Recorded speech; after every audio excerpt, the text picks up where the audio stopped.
I'm a 35-year-old office worker and my husband Kevin, who is 6 years older, and I have been married for 9 years. Right now, due to some reasons, I'm living with my mom. Let me explain how I ended up in this situation. 4 years ago, Kevin and I built a house. At that time, Kevin had just changed jobs, and we didn't have much money saved or a big income.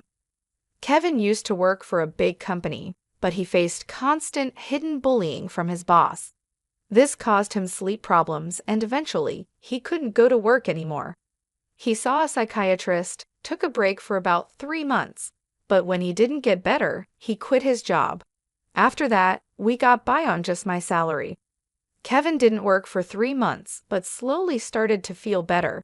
He began eating and sleeping well again, and his psychiatrist was pleased with his quick recovery. My cheerful, loving Kevin was back. He then started looking for a new job. His experience at the big company helped, but finding a job was hard because he left his last job due to mental health issues. During this time, we found a small company that needed him. The salary was about 4/3 of what he used to make, but he was happy to be working again. He said it was much better than being without a job, which made me happy. This job was also in the field he wanted to work in. We wanted to have children, but it was clear that life would be tough if I stopped working. So I continued working. I also loved my job, and we decided not to have children at that time, since it was just the 3 of us. Our life was peaceful until my mother, Sarah, was paralyzed in a car accident and needed a wheelchair to get around. My dad had passed away when I was in middle school, and Sarah had been living alone since then. Our family home was old and not suitable for a wheelchair with many steps. Kevin then said, "I'm worried. Let's live together." Sarah and I were surprised, but I appreciated Kevin's unexpected kindness. Since Kevin had just changed jobs, we were unsure about the future, but we decided to apply for a mortgage. As we expected, it was tough to get a loan because Kevin hadn't been at his job for long. However, we were determined and didn't give up. After trying with several mortgage companies, we finally found one that worked with us and approved our loan. We bought our dream home, which I had always imagined filled with the smell of wood, thick wooden beams on the ceiling, custom storage spaces, a kitchen tailored for my height, and spacious cypress flooring. Importantly, it was a single-story, barrier-free house, perfect for living comfortably in a wheelchair. We were excited as the house was being built and visited the construction site every day. When our carefully designed home was finished, it had a large yard where my mom, who now seldom went outside, could enjoy sunbathing. However, there was a catch with the land. It was given to us by Kevin's grandfather, who adored Kevin. Kevin's family wasn't wealthy, but when his grandfather was diagnosed with cancer, he started to distribute his assets, giving us the largest plot of land. It felt like winning the lottery, but the land was just a 10-minute walk from Kevin's family home. When we told them my mother would be moving in with us, Kevin's sister laughed and said, "Why is your mother moving in too? How shameless is your family?" Kevin's mother told me marrying someone different like you would bring trouble. She also harshly said it was terrible for her son to have to care for an old person and called me a curse. Even then, Kevin stood up for my mother and me. He said the land was a gift from his grandfather and no one should complain. Kevin's mother and sister are really mean. It's amazing that Kevin, who is so kind, comes from that family. He's like a beautiful flower that grew out of mud. Kevin always says his family shows him how not to be. Kevin thinks his grandfather gave us the land because he wanted us to take care of his mother in her old age. He also gave other properties away. Kevin's sister got a parking lot that's a 10-minute walk from their home. It's smaller than our land, but makes good money from parking fees. Honestly, I would have preferred that, but a gift is still a gift, and we are thankful. Thanks to my grandfather-in-law, we could build our house without paying for the land and used it to help get a loan. When the house was finished, we invited Kevin's mother and sister's family over. The builders told us they had visited the house several times without asking us. They showed up late without apologizing and said, "This is kind of like Grandpa's house, so it's like our house too." Kevin's sister came in with muddy shoes and said the house smelled nice and didn't need air fresheners. She and her husband walked around with muddy shoes, ignoring the slippers we offered. When I suggested they use slippers, she laughed and said it was too much trouble and we could just clean the floor. The visit was uncomfortable from the start, and they didn't bring anything with them. When they saw my mother's room, which is spacious and sunny, Kevin's mother said she would like that room.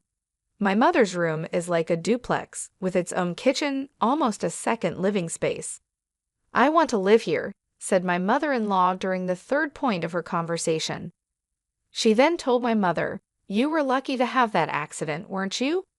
Thanks to being paralyzed, you moved from that old shack to this nice house. Isn't that a lucky turn of events?" My mother said nothing but looked very sad. I was really angry inside, but before I could say anything, Kevin spoke up. "What did you just say? There are things you should and shouldn't say. It makes me question your humanity. I can't even believe you're part of my family. You're the worst. Apologize now," Kevin demanded firmly. Whether they were amused or not, my mother and sister-in-law glared at me. Then my sister-in-law angrily asked Kevin, "What's this all about? It's a total turn-off. It's not cool to invite people over and then be rude to them just because you built a house. You think you can act superior." The mother-in-law chimed in, "My son messed up by marrying you. You're a jinx." Kevin didn't stay silent. "Enough is enough. This mess started because of your rude comments. You said the accident was a good thing and called my wife a jinx. I will not forgive that." The mother and sister-in-law looked frustrated by Kevin's strong response. Then my mother, who had been watching everything, said with regret, "It's okay. I am here because of the accident, and it's true I moved from a rundown house to this beautiful one. Your son has always been kind to me. Thank you." Perhaps feeling guilty, the mother and sister-in-law left, giving me a nasty look. My mother then apologized to Kevin. "I'm sorry if I upset your mother and sister. I'm sorry for ruining the mood at our housewarming party." Kevin responded, "No, I should be the one apologizing. It's embarrassing how they lack decency. I'm really sorry, but I am happy to be living with you. Please understand that." With that, my mother started to tear up. Since we live near Kevin's parents' house, the neighbors all know us well. They've known Kevin since he was a child and are very kind to us. 4 months have passed since that day. We were finally settling into our new home, and my mother started to smile more when I received an unexpected call from home. While I was at work, we rarely get calls from home, so it surprised me. My bad feeling was right. My mom, sounding very upset, called to tell me something awful. Kevin had collapsed at work. I was shocked and spoke to my boss right away, then rushed to the hospital. On the way, I tried to stay calm by imagining that Kevin would be okay when I got there, joking around like always. But when I arrived, it was a shock to see him with so many tubes attached to him. We had planned to go to a movie that weekend. The doctor told me Kevin was in critical condition and might not wake up. I felt like I was in a movie. I couldn't even cry. Despite my prayers, Kevin passed away. At the hospital, my shock continued as my mother and sister-in-law arrived. When they heard Kevin had died, my sister-in-law accused me harshly, asking if I had poisoned him or if I was after his life insurance. My mother-in-law also blamed me, saying bad things always happen around me and called me a jinx. I was too sad to respond.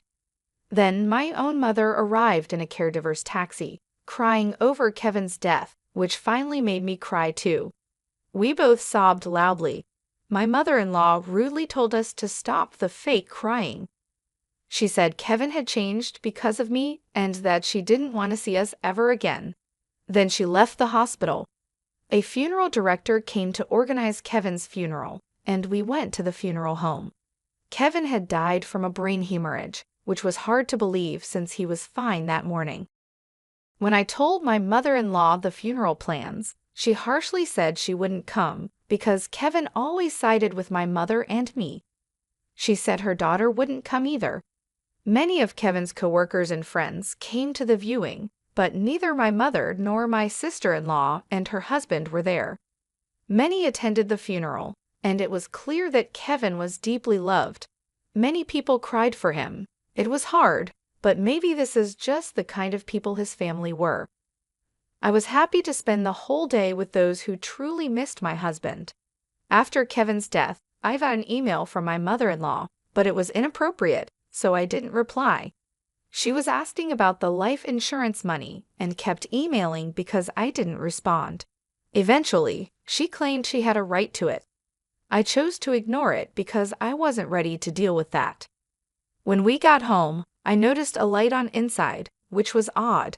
My mother, Sarah, was confused and thought we had turned off all the lights. I figured maybe I forgot because I was so upset.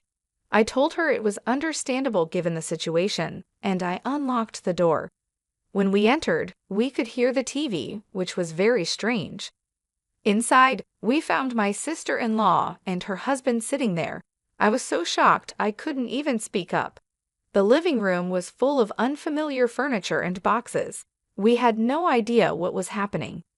My sister-in-law said, "Why did you just barge in here?" "Well, it's your first time, so I'll let it slide. We're taking this house. We sold your stuff, so leave." My mother and I were completely shocked. I asked where our furniture and belongings had gone, and she casually said a resale company came and took everything, claiming we had good furniture and they got a good price for it. They bought new furniture with that money, saying who wants furniture that a dead person used as its bad luck. She added that she cared about such things, and our stuff was packed in boxes. She even remarked that we must be minimalists or just poor because we had so few things. The furniture was carefully chosen by my husband, and I couldn't forgive them for this. My mom was furious too, her face turning beet red, but she was too shocked to respond. I immediately called the resale company. After explaining the situation, they agreed to treat the items as stolen and return them. Now that my husband is gone, dealing with this was the last thing I needed. I don't want anything to do with his family, but I do want to stay in the house that's full of memories of him. While I was wrestling with these feelings, my mother quietly said to me, "What do you think Kevin would say if he were here now?" "He might say we should leave. I'm sure he would." Kevin often mentioned, "It's good to spend time with people who understand you. But there are some people who will never understand, no matter how much you try. It's a waste of time dealing with those people." He was actually talking about his own mother and sister. I realized that if we stayed, his family would keep interfering. Acting on impulse, I signed a lease for an accessible apartment. My mom was surprised by how quickly I made that decision. I asked the resale company to hold onto the furniture for a few days, and it was moved to our new apartment 3 days later. In exchange for moving out, I made my mother-in-law and sister-in-law promise to cut ties with us. So a new life began for just my mother and me in the apartment. It turns out Kevin had many life insurance policies, almost obsessively so. He used to joke, always with a smile, "When I die, you guys will be rich." True to his word, he left enough money for my mother and me to be comfortable for the rest of our lives. Since he couldn't secure a mortgage when we bought the house, I, being employed at a major corporation, bought the house in my name. I made sure that even if something happened to Kevin first, I wasn't going to keep paying a mortgage for a house I wouldn't live in. According to our agreement, the house would be auctioned off if the mortgage wasn't paid for 4 months. Time flew by, and 4 months passed quickly. Then, I started receiving a lot of calls from my sister-in-law, Emily, and my mother-in-law, Maria. My call history was filled with their names, and it was getting scary, like something out of a horror movie. They were incredibly persistent, so I finally answered the phone. They were furious because the house was being sold. Apparently, when they tried to return to the house, they found out they couldn't get in because of a seizure notice. Emily and her husband had moved out of their apartment since Kevin passed away, and Emily had also quit her job. I suggested they move back into their parents' house since they were panicking about suddenly being homeless. Surprisingly, Maria had gotten so caught up in gambling that she couldn't keep up and had sold her own house. It turns out they had been living together for the past 5 months. I also heard that they sold their main source of income, a parking lot in front of the train station, a long time ago. Now, Maria and Emily's family are completely homeless. When Maria said, "I'm sorry for everything, let's get along, can you lend me some money please?" I replied, "I think it's best if you stay away since I'm a jinx. We're strangers now that we've severed ties." Maria was quiet after mumbling weakly. In my mind, I was thinking, who's the real bad luck charm here? Then, when I said I wouldn't lend them a single cent, Emily, who had been listening next to Maria, shouted, "You devil! Bring us the money right now." "I am a devil and bad luck, so I'm going to hang up now," I replied and ended the call. In reality, I had involved a lawyer for the past 5 months to push for the auction of the house. I thought it was an unusual case, but apparently it's not that uncommon. The house was sold without any major issues, giving our family a moment of peace. We plan to find a new home with the money Kevin left us. Since it's just my mother and me, we don't need a big house. We'd rather prioritize security as 2 women living together. So I chose a condominium with minimal noise disturbance. I remember something my husband always said when we built our home. People can get energy from the sun, so let's create a place where the mother-in-law can enjoy her hobby of reading in the garden without feeling self-conscious. With those words, he had made a spacious courtyard for her.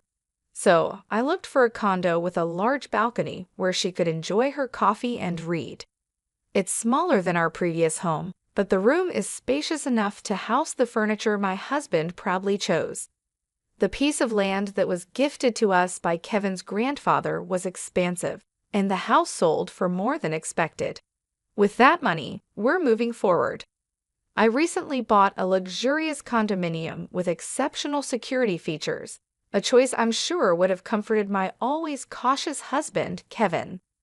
The peace of mind that comes from living in such a secure place is invaluable, especially after the tumultuous experiences with my in-laws. Life has taken a dramatic turn since Kevin passed away. Amidst my grief, I've been dealing with the fallout from his family's actions, which, frankly, has been draining. Following the auction of the house, Kevin's mother, Maria, and his sister found themselves without a place to live. Despite their desperate attempts, including trying to borrow money from neighbors, they couldn't secure any financial assistance and ended up in public housing. Living in public housing, they continued their old habits, causing disturbances that have started to concern the community. For instance, they recently had a barbecue on their small balcony, an act that left many locals in disbelief, given the limited space and safety concerns. Such thoughtlessness seems typical of them and reflects the disregard they've always shown for others' comfort. Moreover, their financial difficulties appear to have led to frequent loud arguments that disrupt the nightly peace, an auditory testament to their ongoing strife. My sister-in-law's husband has since left, leaving just her and Maria to fend for themselves. Their situation is a stark contrast to the quiet, stable life I now lead with my mother. We're both 2-person households, but while my home is a sanctuary, theirs is a source of constant conflict and unease. It's become so disruptive that neighbors are banding together, hoping to evict them to restore some semblance of peace. It's a harsh reminder that no matter where you go, being a nuisance can make you unwelcome.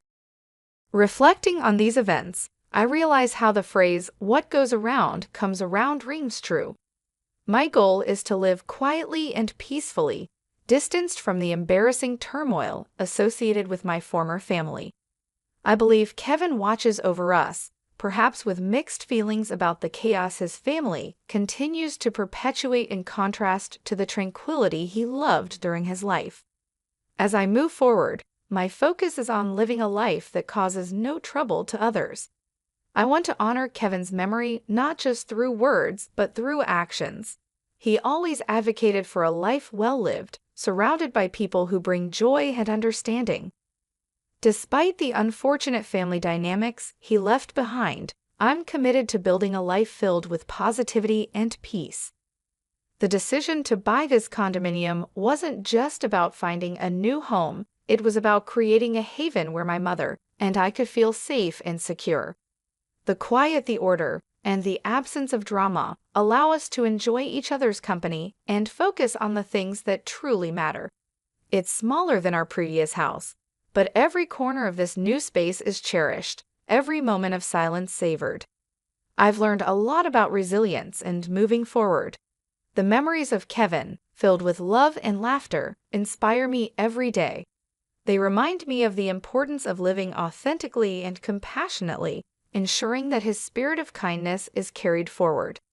Living well is perhaps the best tribute I can offer to a man who gave so much and asked for so little in return.